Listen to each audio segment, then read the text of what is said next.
There's one particular weapon that's literally shot to the top of the DPS charts, and it's the most unlikely of suspects. Please make sure to check that you are subscribed to my channel if you do like any of my videos, and we'll crack right on. At the start of Season 16 with the Witch Queen, all rocket launcher archetypes saw a slight change to their impact damage. This means the Palmyra or Ascendancy do slightly less damage than what they used to, but, and that's a big but, there's always a reason why. Essentially, all precision frame rocket launchers have a bonus perk built into the archetype, as they all have intrinsic tracking rockets as standard. This means they have an incredible ease of use factor, bringing in the endgame pick up and play style they offer to both new and veteran players. We've seen this ease of use factor before in previous seasons with the aforementioned Ascendancy, and even the Null Composure offering excellent top tier damage output available to all players willing to put the minimal amount of grind into acquiring them in their relevant seasons. Null Composure was even a must have melting machine in the Vault of Glass raid. So why does this matter with the Palmyra D rocket launcher, I hear you ask? Well, as it turns out, with the Witch Queen, Bungie added a lot of mobility mechanics to the majority of their encounters, including throughout the campaign fighting Savathun and her minions all the way to the final boss in the new Vow of the Disciple raid. This means that previous high DPS strategies have been thrown up in the air, as simply sitting in a Well of Radiance and a Ward of Dawn bubble and face tanking damage whilst attempting to melt the boss is no longer a really viable option. If you were watching some of the recent Day 1 raid race clears, you would have seen this in a number of raid teams' loadouts as they bounced around trying to sustain enough damage during the DPS phases. The Palmyra D rocket launcher has a lot going for it, more so than it might first appear on face value. First off, it's the first actual stasis rocket launcher, which is kind of a big deal. It's also one of a bunch of the newly introduced weapons in the world loot pool for the Witch Queen, which is now full of foundry weapons that come with new origin traits. You can easily pick one up from decrypting any legendary or umbral engram, including via rank up rewards from the various vendors.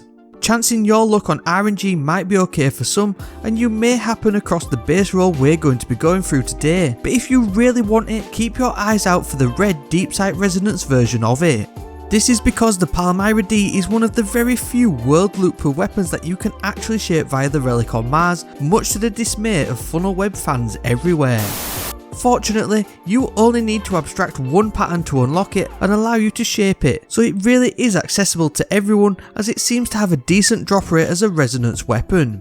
Now, a quick side note, it isn't going to directly outdamage popular pure DPS options on its own like linear fusions on a per hit basis. The damage numbers just aren't there, but what it does offer is an extreme ease of use, as it leans into the auto loading and damage over time damage methods that have always been popular but less used until recently. So let's look at why and how you can best use it over its DPS rivals. First up, and to get started, you'll need to craft the base version of the weapon. You'll only get a selection of what are unpopular perk choices, so craft what you want, and then I'd suggest heading to the Shuro-Chi checkpoint in the Last Wish raid to level up the weapon in the most efficient way. Leveling the weapon up to level 7 will unlock a boosted enhanced intrinsic trait, much like it would if you masterworked a normal weapon. Level 13 will unlock all base perks to shape, whereas if you want some of the enhanced traits, which, trust me, you will after watching this, you'll need to get to rank 16. Also, on top of that, at level 20, you'll gain a minor additional stat boost too. As for perks, what you really want to set it up with is a blast radius frame, as I find if you have too much velocity, you'll whiff the shot as it won't track as efficiently, which is likewise the same with the barrel option, as hard launch grants a solid boost to your projectile speed without making it too quick in my opinion, and only a minor decrease to the blast radius. We're really only wanting direct impact damage, so blast radius when it comes to DPS isn't going to change the numbers for damage output. Impact casing will though, and it's really the only pick for the magazine. It grants a minor 2% increase to the direct hit of rockets and is really a no-brainer given how easy it is to land shots with the intrinsic auto tracking rockets. Auto loading holster is the clear pick here in the third column, as it leans into that ease of use aspect for DPS. After shooting a rocket, put it away and it'll auto reload in about 2.5 seconds, allowing you to move positions or switch into another weapon to continue damaging a boss. The The real benefit of this though can be seen with the enhanced trait, as it improves the time of the reload period. It knocks about 0.5 seconds off, bringing it down to around 2 seconds to auto reload whilst it's stored. This means that you can get it back out more often and quicker to deal huge chunks of damage. Now in the final column there's 2 excellent picks, with Frenzy working nicely, especially if you're a Frenzy connoisseur and understand the importance of its uptime and how to keep it active. But once again, the ease of use really points to Explosive Light. Collecting an orb of power increases the projectile's blast radius and damage. This is a 20% damage boost, and you can have a maximum of a 6 times stack of Explosive Light. The enhanced trait won't boost the damage even further, with it only offering a minor bump to velocity, so you technically don't need it. Explosive Light really is top tier on this type of rocket launcher, and if you used Ascendancy before, you'll know exactly why. It's because it's really hard to miss your shots, and if you're using it during a damage phase, you'll be likely to pick up orbs of power without realising it, meaning you can take advantage of the full capacity of the reserves using the Explosive Light boost. Especially with newer encounters requiring more movement orientated strategies, it makes this role ideal to keep up with the pace of damage output required. Throughout a 20 plus second DPS phase, you'll be able to get off 6 or more damage boosted rockets, along with other sustained or damage over time weapons that you swap between depending on the encounter. Now in terms of damage output, DPS and all the numbers, let's look at what it actually can do after we've shaped the perfect roll. The base roll without Explosive Light active hits for 67,000 impact and 20,000 blast damage, and for a legendary rocket launcher isn't too shabby. Now with Explosive Light active, you'll instantly bump it up to over 105,000. But if we're bumping up damage, we're doing it properly, and if you're legitimate about taking on the new raid with this thing, you'll 100% want to be taking advantage of the best neutral game damage boosting mod, the Font of Might.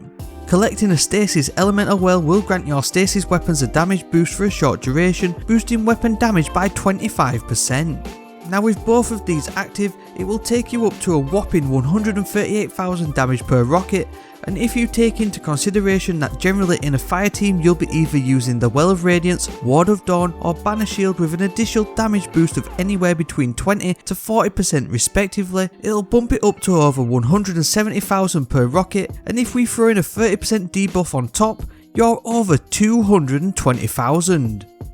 Creating Stasis Wells during any encounter is as easy as crafting Orbs of Power these days too. Anybody can create them, especially with the Supreme Wellmaker mod when casting any super, no matter what subclass your teammates are using.